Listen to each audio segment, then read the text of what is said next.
نحمده ونصلي على رسوله الكريم اما بعد فاعوذ بالله من الشيطان الرجيم بسم الله الرحمن الرحيم من المؤمنين رجال صدقوا ما عاهدوا الله عليه فمنهم من قضى نحبه ومنهم من ينتظر وما بدلوا تبديلا۔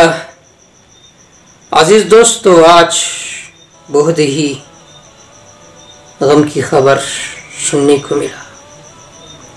10 اکتوبر 2020 تقریباً 1 گھنٹہ گزر گیا کہ حضرت شیخ الحدیث حضرت علامہ سلیم اللہ خان رحمہ اللہ تعالی رحمتاً واسعہ، ان کا فرزند ارجمن شیخ الحدیث ڈاکٹر عادل خان صاحب کو کراچی کے سرزمین میں ظلماً شہید کیا گیا۔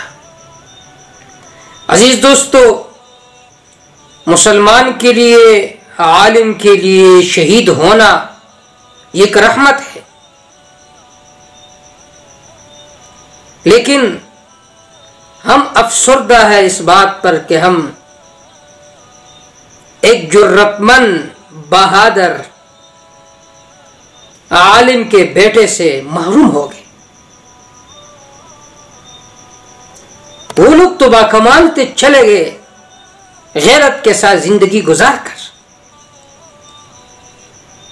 اسی اکتوبر کے مہینے میں حضرت علامہ اعظم طارق شہید رحمہ اللہ کو بھی شہید کیا گیا تھا،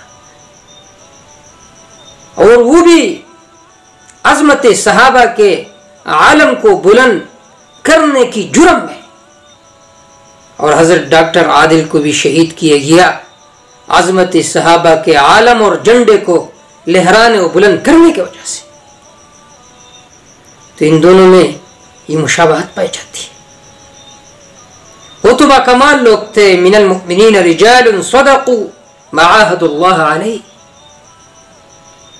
مومنین میں سے بعضو جو رجال ہے، مرد کہلانے کے لائق ہے، جنہوں نے اللہ کے ساتھ عہد کیا۔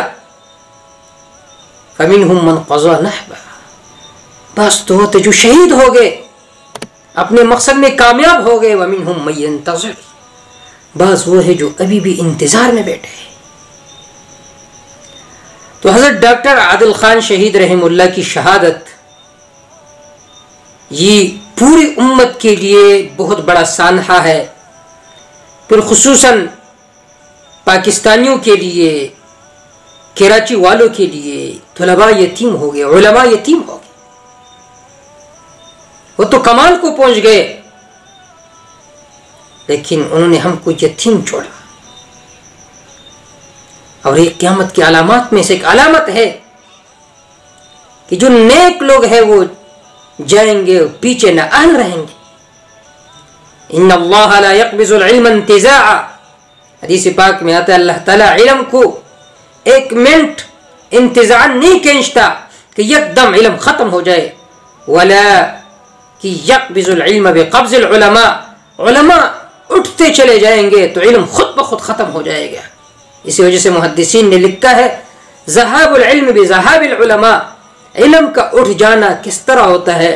جب اہل حق علماء دنیا سے جائیں گے تو یہ قیامت کی سب سے بڑی نشانی ہے، اور اس سے علم ختم ہو جائے گا، جہل غالب ہو جائے گا۔ تو ہم اپیل کرتے ہیں، التماس کرتے ہیں حکومت پاکستان سے کہ جو لوگ بھی حضرت ڈاکٹر عادل خان شہید رحمہ اللہ کی شہادت میں ملوث ہے، فوراً انہیں گرفتار کیا جائے اور انہیں ایسے سزا دی جائے کہ پھر کسی میں جرأت و ہمت نہ ہو کہ علماء پر ہاتھ اٹھائے۔